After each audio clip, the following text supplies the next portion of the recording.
It's always good to know.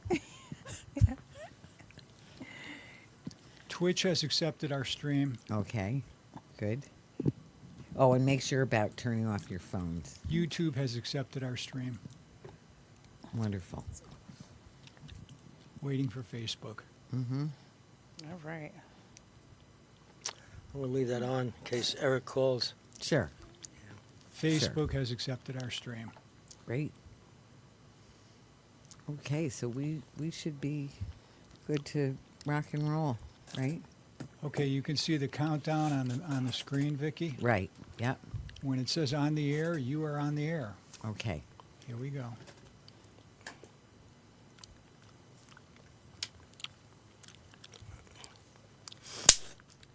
Welcome to Talking Peace with the Western New York Peace Center, being recorded here at Think Twice Radio in the home of the future, also the home of our friend and producer, Richard Wicca. Thanks, Richard. And we also thank our friends at WBNY, Buffalo's original alternative radio station, 91.3 FM. Thank you, Buff State University, our friends at Buff State University. And when I think of thankfulness, I think of our indigenous friends and how the Haudenosaunee, who are native to this area, and in particular the Seneca are native to where the studio is and to Buffalo. We think of, I think of how they start every event and every day really off with giving thanks to Mother Earth, giving thanks to all the plants and the medicinal and nutritional plants and the healing properties and the healers who use those plants and the creatures of all kinds, the swimming, crawling, four-leggeds, and the flying creatures that are so wonderful in our world, and to Brother Sun and Grandmother Moon and all of the heavens, to the winds that bring the changes that we so need, that move our air around for us, the trees that bring that, give us that air and that oxygen, and to all the people who are here, the people who make it happen, and to the Creator and all the love that the Creator brings that makes this creation possible. And then they say Yahweh, and then the people say Nyo. So Yahweh. Yeah. No. Thank you. Thank you. So, and the land acknowledgement, just that, I just want to say very plain out that we are on stolen and largely unceded land, Seneca land for right now here in the studio, and much of Western New York, certainly Buffalo, etc. And our indigenous brothers and sisters have so much wisdom and so much of a need for their own recognition, respect, and sovereignty. So we're always very privileged to learn from them and work with them. And so it's good to be here. It's good to be here with you all. So I'd just like to, we have a special double-header show in a way because we have our same group who's going to deal with two different issues that are, again, very related. So our first show is going to be on the death penalty. And we have Chuck Culhane here. Hi, Chuck. Hello. So Chuck can tell you some of his story, how he ended up on death row, how he ended up off of death row, and how he's been a fighter for stopping the execution, stopping the death penalty, and so many other justice issues for so long. So thank you, Chuck. Thanks for coming. Thank you. And we also have, I'll start with Ladaisha Williams, who has been our emerging leader, has been awarded our Emerging Leaders Award, the Western New York Peace Center's Emerging Leaders Award in, I want to say... 21. Was it 21? Mm-hmm. Okay, in 21, yep, in 21.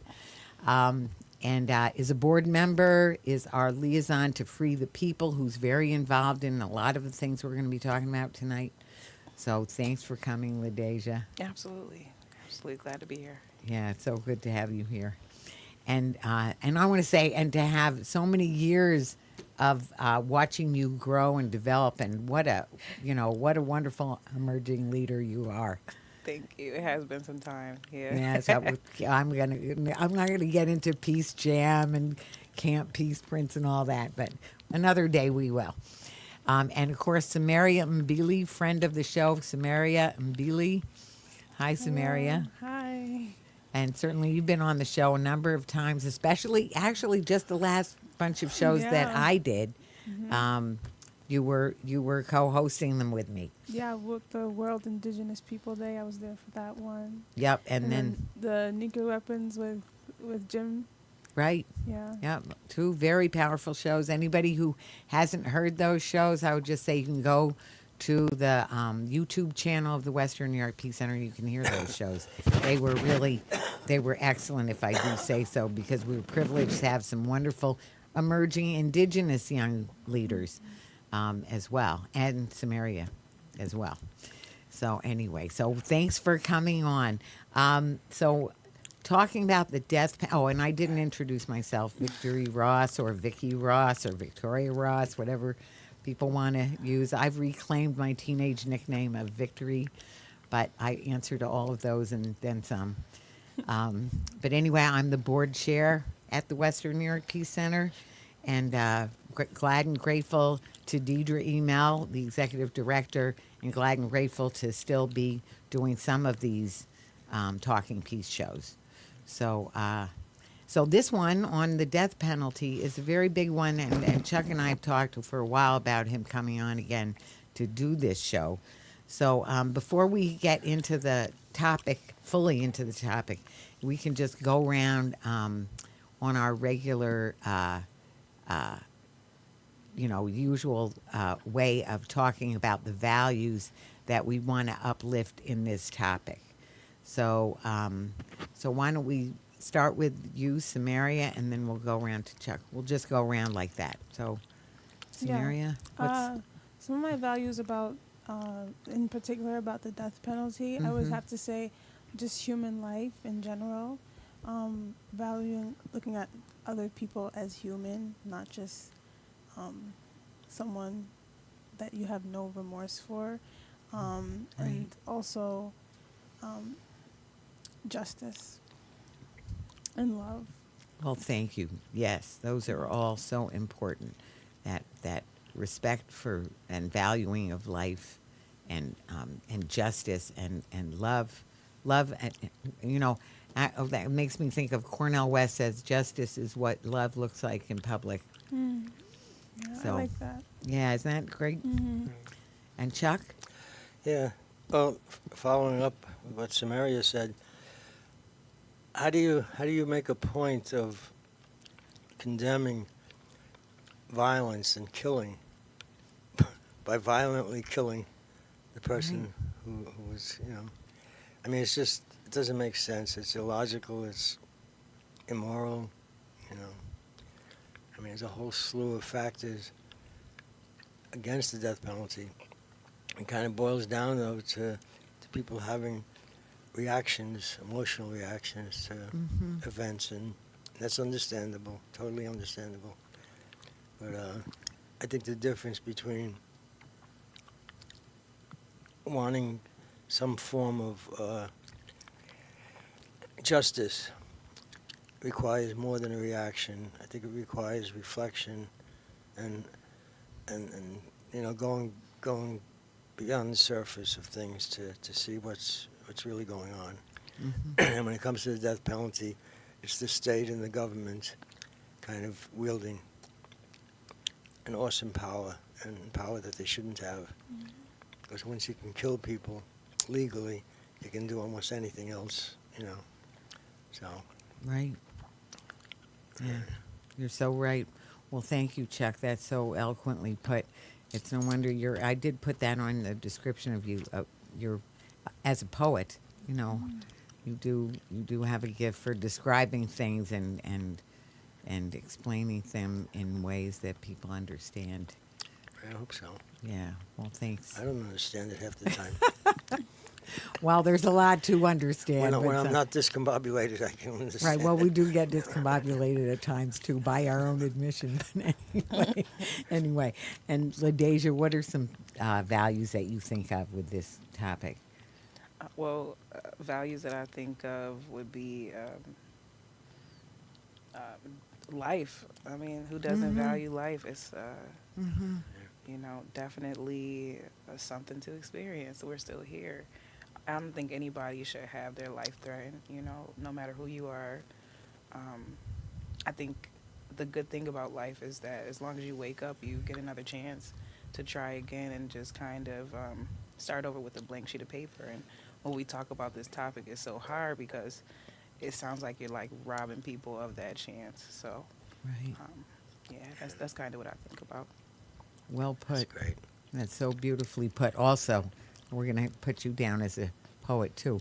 Anyway,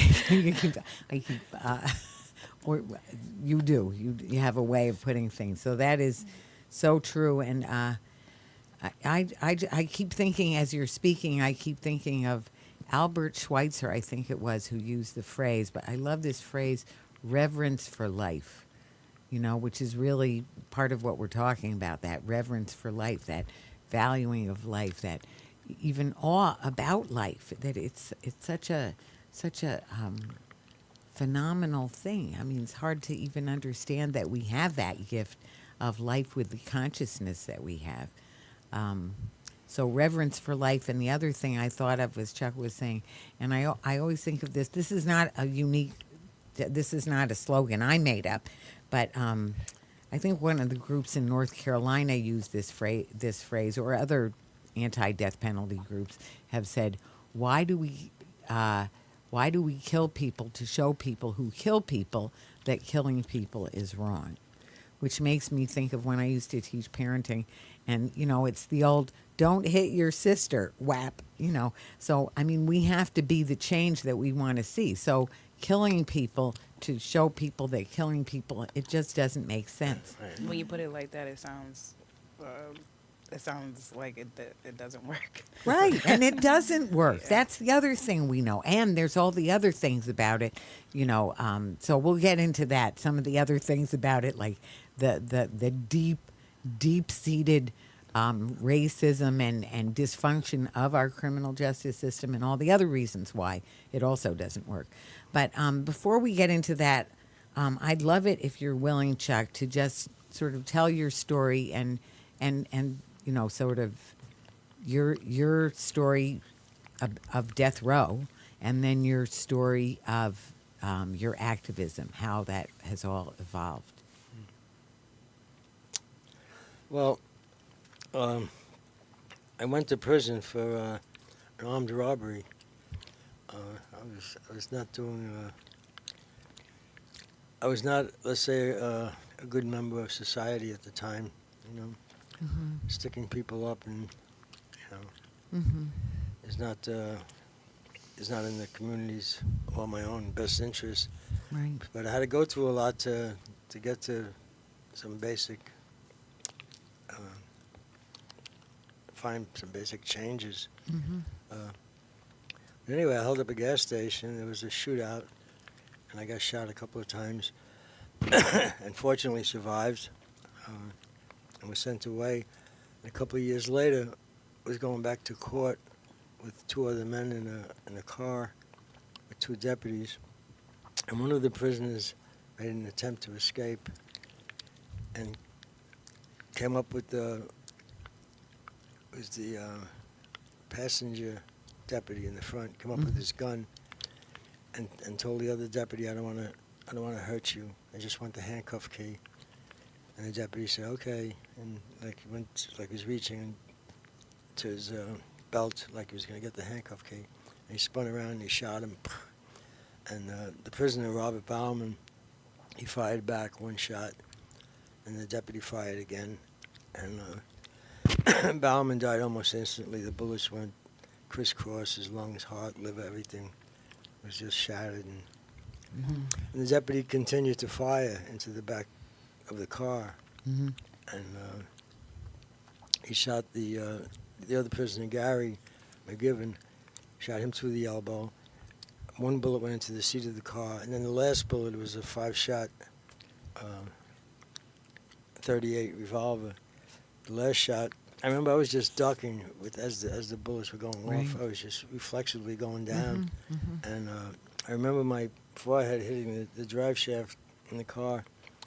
And when that happened, I put my hands behind my head, and the deputy come over the seat and he fired one bullet through my hands Mm. and into the back of my head. Mm.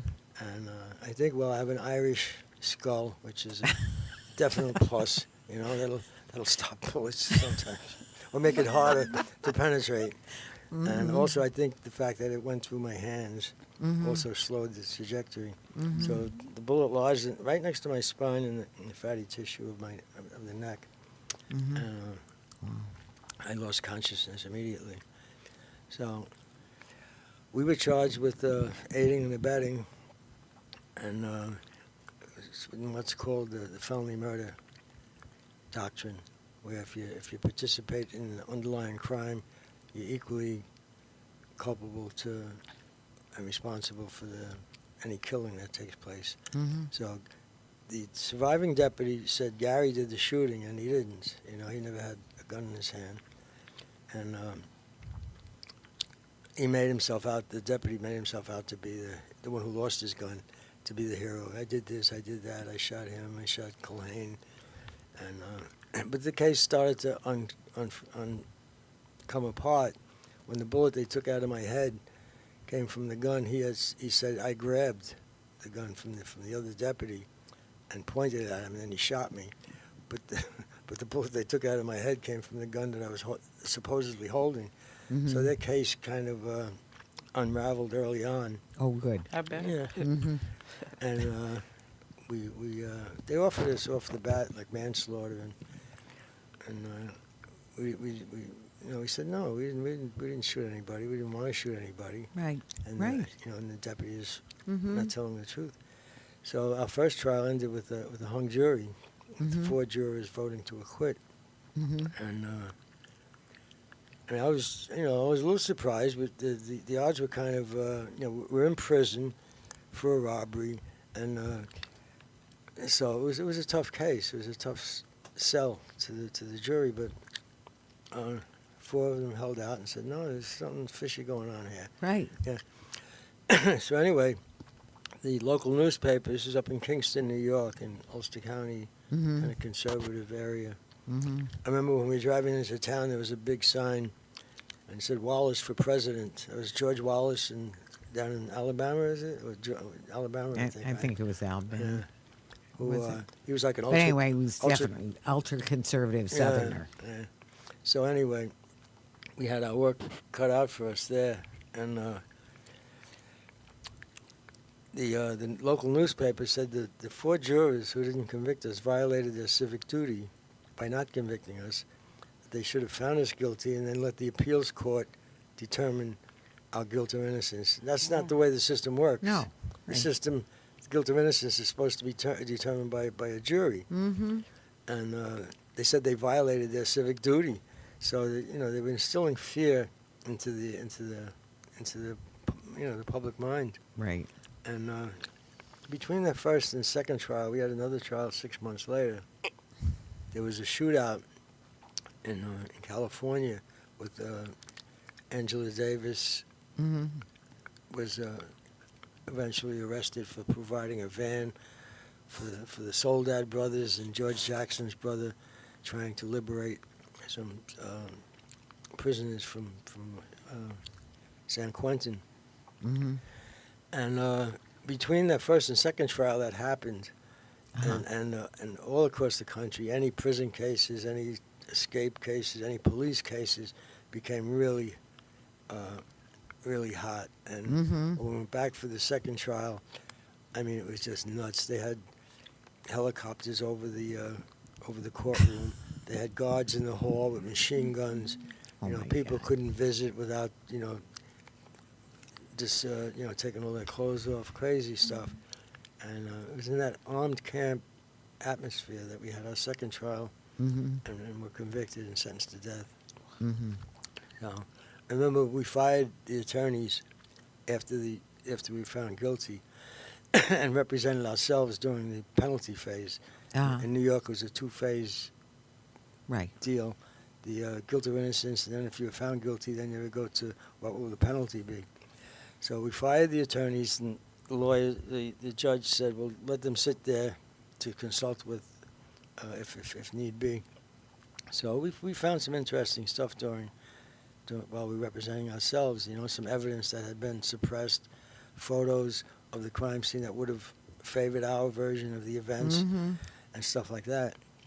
And but the jury came back with a death sentence recommendation.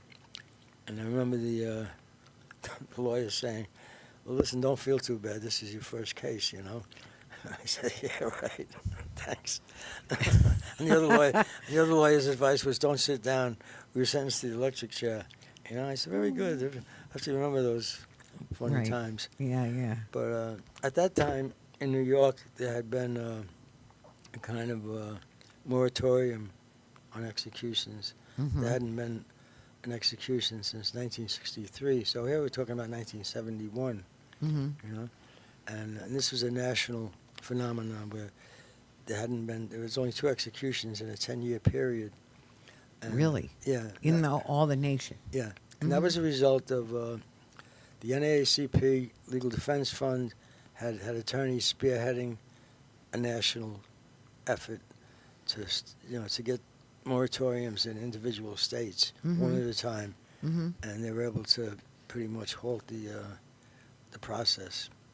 And then in a Supreme Court decision in 1972, the Supreme Court abolished the death penalty nationwide, Right.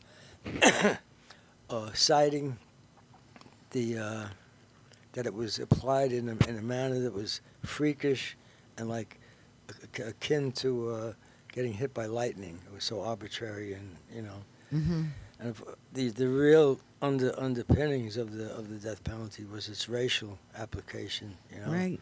And so off the bat, I knew that, like in New York, the last 15 people who were executed, I think 12 were black, 2 were Hispanic, and 1 was white. In a state where the population, well, you know what the population is. Right. But so I wasn't worried so much about the death penalty as much as I was about being stuck in prison for 10, 20 or more years, which is actually how it turned out. I did 26 years after the conviction at the 3rd trial. They offered a plea to manslaughter, running concurrent with the time that we had from the robbery. And my co-defendant, in his infinite wisdom, said, well, we want a recommendation that we be released at our first parole board. We were about a year or 2 from the parole board. So it was really something to think about. Life, 2 years to the board, So, but anyway, the offer was taken off the table. We went to trial, and were convicted and got 25 to life. So, and then whole appeals process, but it was about a year and a half after we were there that the Supreme Court came down and abolished the penalty nationwide. And it was like, it was just like, I thought it was a great step, personally, of course, and but I thought it was a great step for the country, for the legal system, an evolutionary step for our society. Right. To say no to killing, and I didn't think it would come back. I never thought that it would come back, and it was the rhetoric from politicians like Ronald Reagan, Richard Nixon, George Wallace. I mean that kind of fired up the fear and the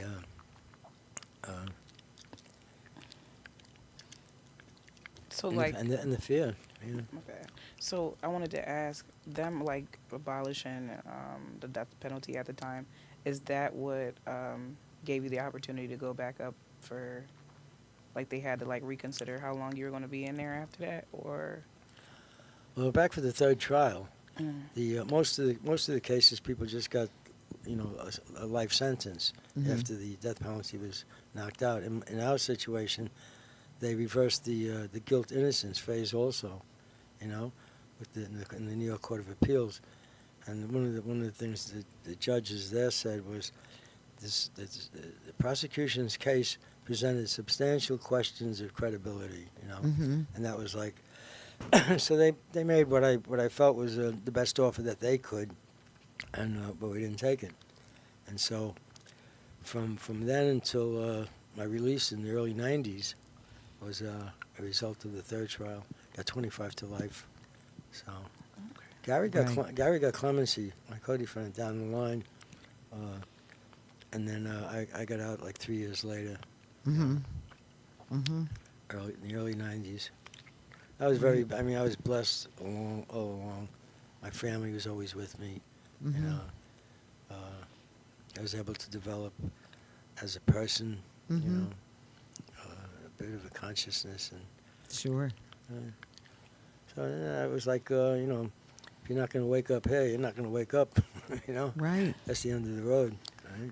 Well, that's one of the things. I mean, that's back to an argument for, you know, not having the death penalty, is the developing and changing that people can do at any time. Just like you were saying, you know, Ladaisha, of, you know, if you're waking up, you have a new chance. Every day is a new day to realize things or, you know, move on. And you certainly, I mean, you're an example, Chuck, of somebody who really, really has, just from, you know, some of your creative work and lots of your activism and your service, you know, I for agree. other people. Definitely agree on that one. Yeah, absolutely. I mean, you've been such really a paragon in the community of thinking of other people, or, you know, trying to. Well, my you know, my life was saved by other people. You know, the NAACP Legal Defense Fund, they worked for 10 years to stop the executions, and there was a whole army of, you know, advocates and people who were against the killing. And so, you know, I feel the least I can do is to give back and try to do something to stop the trend now. We were winning. We were winning. Every year another state was taking the death penalty out since it was reinstated in 1976. There's been like 1,500 plus executions since then around the country, mostly in the South, Texas, Florida, Oklahoma, and but the trend now, Trump kind of got the ball rolling again in the opposite direction by executing 13 federal prisoners in his last 6 months in office, including the only woman who was on death row in the federal system, and who had serious mental health problems, you know. I mean, but Trump has serious mental health problems himself, you know what I mean? Say that. So, yeah. So Say that again. Yeah. Yeah. So he doesn't want Yeah. anybody stealing the limelight there. You know, before we get off, because I mean, this is about the death penalty, and it's not the, you know, going over your whole life. But I do want to just, for you to make a mention of, well, some of the people that helped you along the way, means that you developed a friendship with Pete Seeger and brought him to Buffalo for his last or next to the last public appearance, but also, and June License, who, God bless June, you know, is herself such an icon, such a paragon of struggle for people. Let me just mention June License was an educator, and she was coordinating in American Studies the program up at SUNY North Campus, and she turned what was basically a group into 6 departments: African American Studies, Puerto Rican Studies, Native American Rights, Women's Studies. You know, I mean, just a phenomenal. And the administration wasn't too happy with her work with the prisons and with bringing college programs into the local prisons in Auburn, Wendy, different places. They were not happy with that, and in fact, a lot of people were not happy with prisoners getting an education inside. You know, so we got to pay for us, you know, and they're getting free education. Blah, blah. It worked. The education worked. The studies they did showed that the more that people got formal education, the less likely they were to return. I mean, a radical drop in recidivism, Right. like from 40% down to like 5% for people who were able to Right. get, a 4-year degree. So, and so the system wanted to maintain itself and wanted to grow. The prison growth industry was it's just a crime in my mind. It is a crime. It's the prison industrial complex. That's what it is. It's a money making. It's a job producing. And certainly putting the prisons in small rural towns for an employment for the towns is just A lot of times heinous. it seems like they move in the opposite direction of what they, try to broadcast. Because one word I always keep in mind is rehabilitation. Right. That's what I thought it was supposed to do, but it seems like, Right. we're trying to make room. Like we're assuming that we're going to get people in instead of thinking of more ways of decreasing the number. But I know that there's good things being mentioned out there. I Sure. mean, like that are going on. I just wish that it was broadcasted a lot more, like that people would actually know. Like if a lot of more people knew about how education turned things around, maybe there'd be a lot less angry people, or maybe we'd be advocating for more. More people would be advocating. Well, one of the things I'm thinking of that Richard, our producer Richard Wicca, had just mentioned before the show when we were talking about this was about the newspaper that was started in San Quentin. Yeah.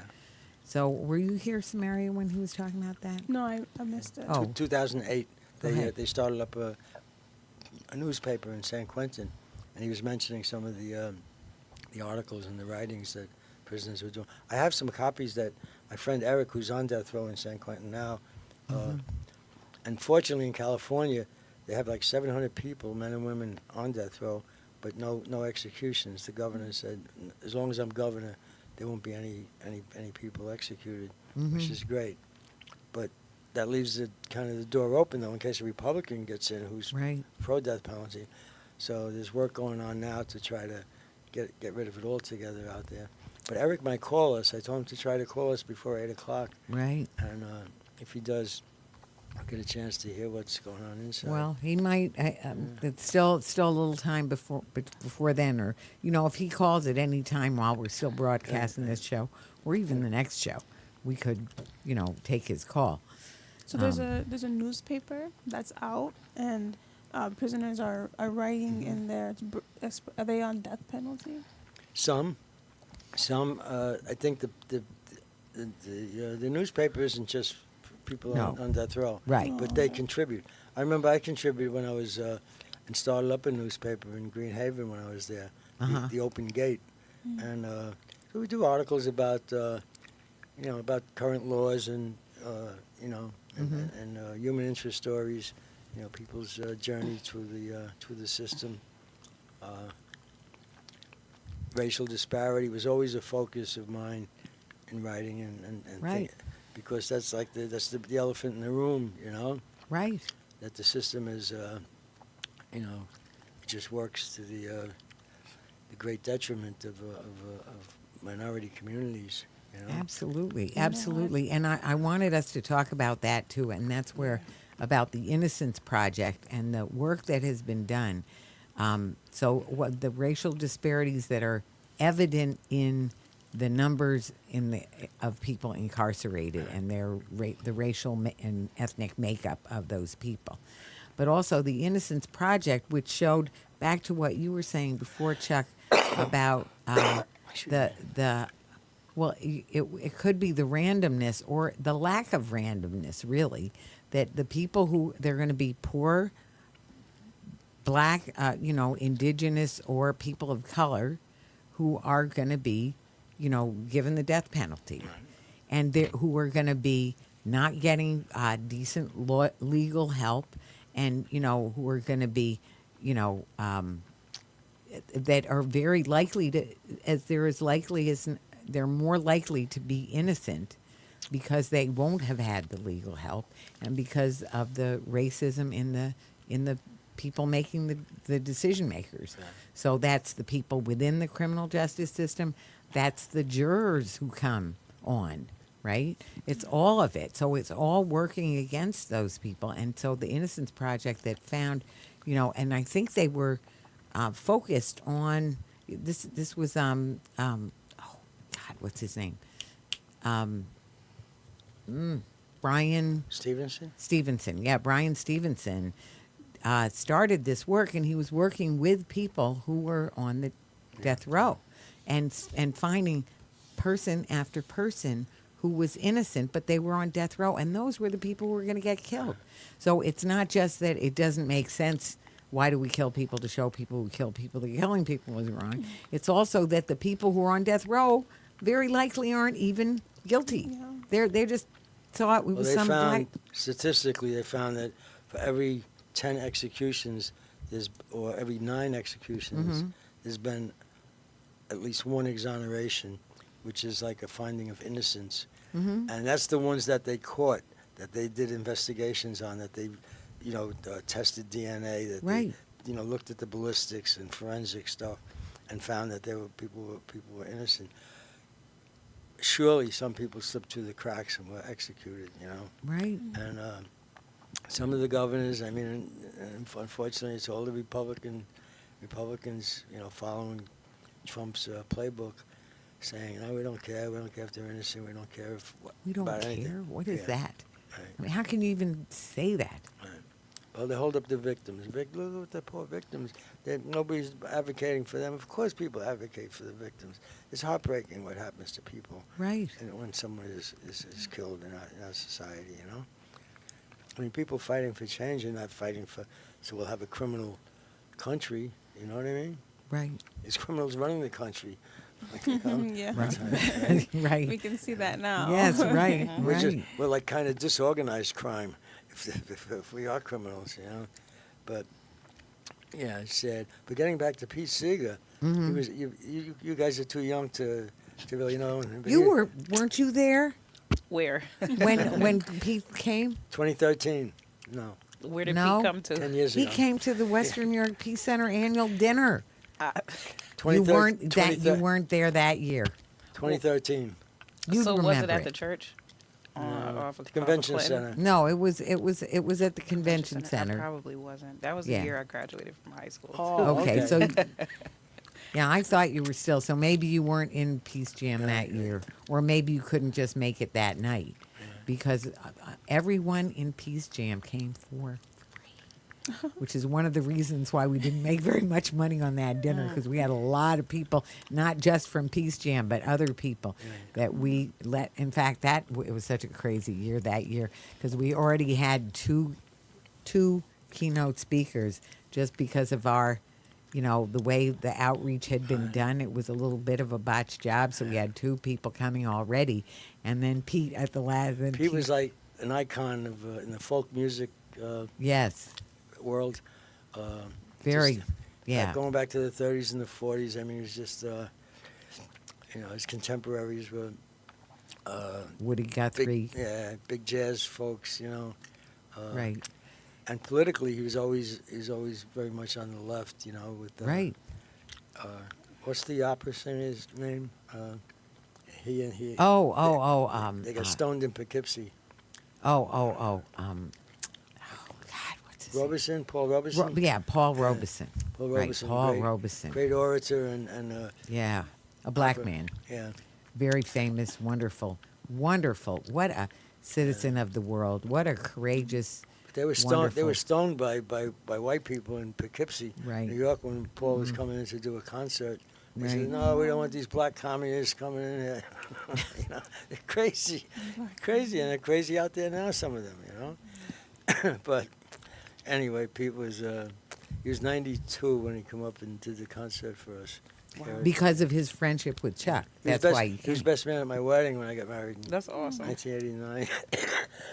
Because Chuck had written to him. June was best lady. Chuck had written to him, and so they started a correspondence, and then he visited you in jail, and then, yeah, Yeah. and then We were friends for the next 50 years. almost. right, That's pretty sweet. I and think then that's cool. and then he invited him to the annual Yeah. dinner, and he came, and it was really either his last or his next to the last public concert Right. before he passed. Yeah. He Yeah. lost his wife, Toshi, about 4 months before. Also, Right. they were married for 67 years. Right. And then he came in November to here to Buffalo, and then he did one concert in With at the radio, Arlo Guthrie. yeah, at radio, Something- Carnegie Hall. They did an annual thing every year, right? Oh, was that the other yeah. one? And then Mhm. a month later, he passed away. Mhm. Yeah. But a great man. He I was. have to look him up now. Oh, you do. I have a DVD of the The songs? of of the event. of the Oh, the event. event, We mhm. yeah, actually we should play that Oh, you guys sometime. record the annual dinner? Yeah. No, not always, but we did record that one. Oh. Yes, we did.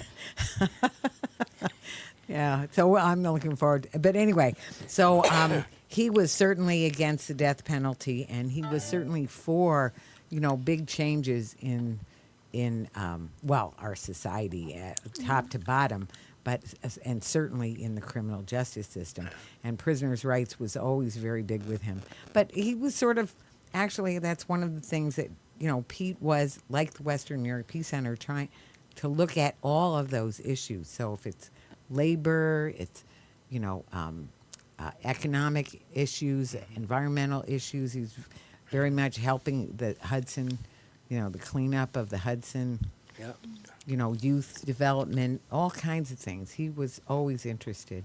Yeah. But getting back to the death penalty, so if you would speak a little bit about some of the groups now and some of the efforts now, and especially, I don't want us to get too far along without talking about how people can help. Mm-hmm.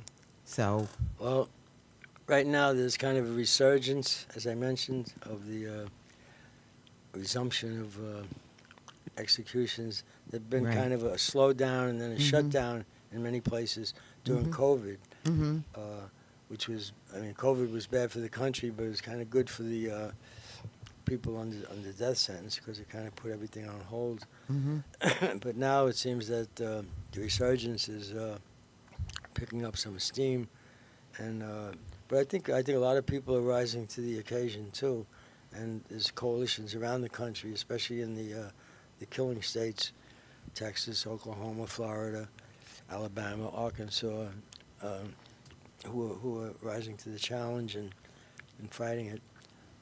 I was out in Oklahoma a couple of times recent years. I was there Mhm. last in was it August? mm-hmm. Where and that's an interesting state, Oklahoma. It's the end of the Trail of Right, Tears, right. And the governor there is he claims to be a Cherokee native, but the Cherokee say no. You have to practice the traditions to be a real Cherokee. You're not a Cherokee. And they Mhm. supported a woman educator who ran against him for the governorship. Uh-huh. But he turns down recommendations from his own pardon and parole board for clemency and goes Mhm. ahead with executions. Yeah, he's just bent on killing people, unfortunately. So, but the next execution scheduled is Anthony Sanchez in Oklahoma, Mm-hmm. and there's really questions about his guilt or innocence. Sure. DNA is pointing to another person, possibly his father, who had a relationship with the woman who was killed, Mm-hmm. and his father passed away since then. But they're hopeful that the high courts will give him take another look at his situation. But so I don't know if I'm gonna. I don't think I'm gonna go out there.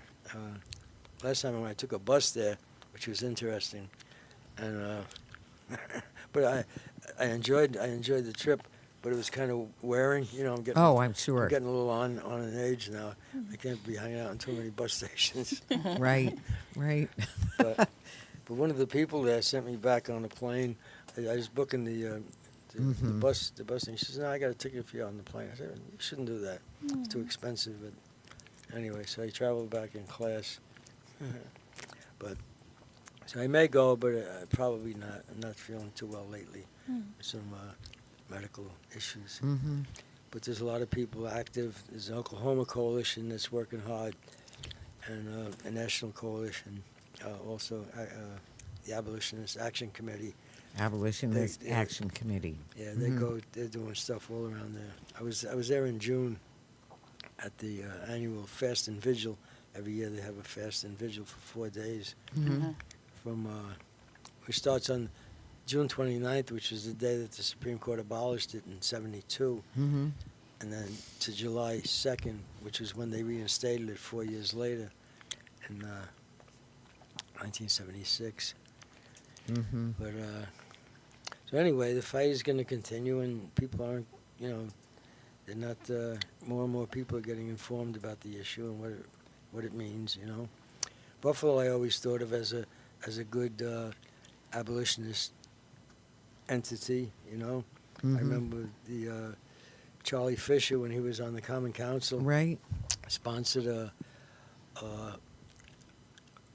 resolution against the death penalty in New York. That was around the time that Mumia in Pennsylvania they were trying to execute him, and also Reverend Pridgeon facilitated one of the abolitionists, Bud Welch, coming in to visit Buffalo. Mm-hmm. Bud had lost his daughter in the Oklahoma City bombing. Right. you Right. know. And then what a story his was, I mean, just he said, I went crazy. He said when Julie was killed, he said, and he was against the death penalty. He said, I felt that we don't need a trial. Just kill these two guys, these bombers, Right. Right. And so then some months later, he remembered being in the car with Julie, driving her back to Mm-hmm. school in Notre Dame, Mm-hmm. and there was something about a Texas execution, and she said, Dad, she says, that's wrong. All they're teaching people is violence and hate, Yeah. And that came back to him, and he started to kind of reflect on it. Mm-hmm. And then at the 1 year anniversary, and remember he was representing the families of the victims. 167 people died in that bombing, The reporter, though, his answers were kind of, and the reporter said, well, you do favor executing this McVeigh, don't you? And he says, no. He says, I thought about it. He says, and I think that I would not honor her memory by wanting him dead. I think I would dishonor her memory. I think she would not want him dead. Right. And that went out on the national newswire, international newswire around the world, and he became one of the great spokespersons against the death penalty for many years. So what year would that have been? Around 2000. Uh-huh. Yeah. Uh-huh. McVeigh was executed in what year was it? I think it was around, I don't know, late 90s. The bombing was 1995, and then he called off his appeals. He wanted to be executed. But He wanted to be executed? yeah. And his thing was political, it was right wing.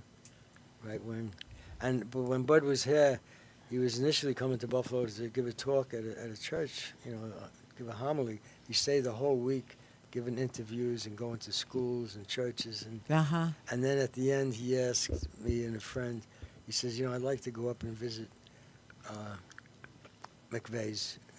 Timothy McVeigh's father, Bill, who was up in Pendleton, right? Right.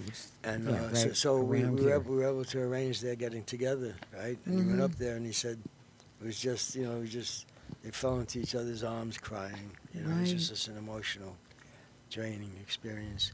Because he lost his daughter and Bill McVeigh was going to lose his son. Yeah. And so they had that mutual ground of grief, Right. to Right. meet on. They're still friends, I saw Bud when I went out there last August. And he stopped. He said, Chuck, I was doing this for 22 years. He says, I just ran out of gas. He says, I retired 5 years ago. Sure. But, yeah. Well, there should be some rest for the weary. Oh, yeah. He served. He's done his Yeah. service. Yeah. Well, so we're running really low on time now. I just want to take another minute too, just to acknowledge, and not maybe to go into it too far, but we're talking about the death penalty. And right now here in Buffalo, it has come up. And I'm surprised that we didn't even. I was going to get to it. Yeah, I wanted to yeah. ask a question. So we're here for that question. So we have a little more time left. We have about, say, 7 minutes altogether. But so if we can do a final comments piece. But if we just go think about, the massacre, Yeah. and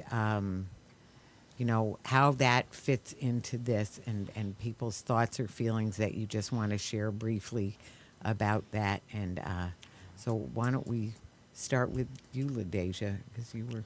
You No? got, we can start.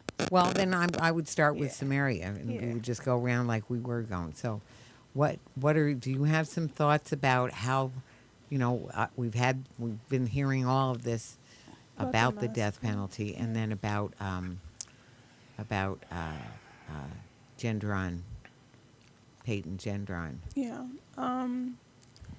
I mean, I think it's really hard in this moment. Like, I mean, the main thing, like, especially with your story and just the victims of the families, Mm-hmm.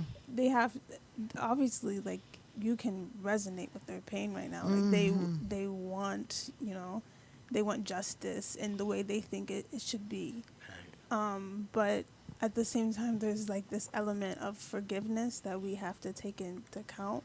I mean, obviously, like, he's wrong for what he does, but two wrongs, I think something that we've all agreed on is two wrongs don't make a right. Mm-hmm. Killing people does not bring, because they killed, does not bring justice. So, Right. I think honestly, there's justice in letting him sit there and reflect on everything that he did. I mean, sitting there, and I mean, those spirits are haunting you. Right, I'm right, sure. Right. Mm-hmm. Somewhere along the line, Yeah. definitely got to come to terms with what What he you did. what you you done, and I think by killing him is just letting him go off too easy, Hmm. in my opinion. Mm-hmm. Interesting. Yeah. Thanks, Yeah. Sameria. Chuck, Well, I know you've been. yeah, we no, talked about I it. think that was that kind of says it, Mm-hmm. But I was disturbed. Well, first I was glad that the initial response from the families was, aside from the unfathomable, the endless grief that Right. they've experienced, and many people in the Buffalo community too. Mm. That there wasn't no initial call out for vengeance, for revenge, or for the death penalty. I was glad to hear that. I said, this is my community too, and we don't need to kill to, have justice. Put him in, keep him in.